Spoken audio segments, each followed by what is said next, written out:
Layani Mukansi wa 20 wa malembe hi vukhale u tswariwa laha Afrika Dzonga hi vatswari vo huma eMsambiki. Vatswari va yena va ti laha Afrika Dzonga hi malembe vo 80s va beleka nyimpa xin'wana manana etikweni ra rikwavo. Loko va fika laha tikweni va rhurhe tanihi vahlampfa kambe va vuye va lova Mukansi a ha ri ntsongo. Hambileswi a va tekiwa tanihi maAfrika Dzonga va nga se lova a va nga se endla swikombelo swa switifikheti swa vatswariwa swa vana va vona. Sweswi Mukansi u tikuma a ri eka xiyimo xo tika. Mukansi u ni mbuyelo wa kahle wa ka matriki kambe a nge koti ku yisa emahlweni na tidyondzo ta yena hikokwalaho ko pfumala pasi. Loko ni nga kuma ID timhaka to mani na papa loko wena na va ni endlelanga ID na ha ri ntsongo ku waya ni swi tivi ku va nga endlangi. No loko ni kula ni fikisa age a ni ka grade 11 loko ni swi realize ku ID ya boko ni yi tirhisa ka matric.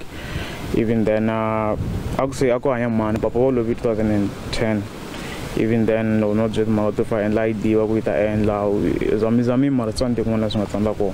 Van'wana va vatswari veri a va koti ku endla swikombelo swa mapasi swa vana tanihi leswi va ha tekiwaka tanihi vahlampfa.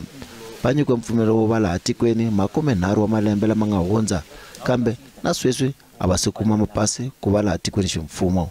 Ku le ka grade 11 u fikile ka age ya ku a kuma pasi kambe loko ya huma first mina na nsati na ma ID hina ti examination so va fika le ka huma first va ku examination ya nsati reference number hi yona kambe phepha leliya la white hi rona ri nga fiki.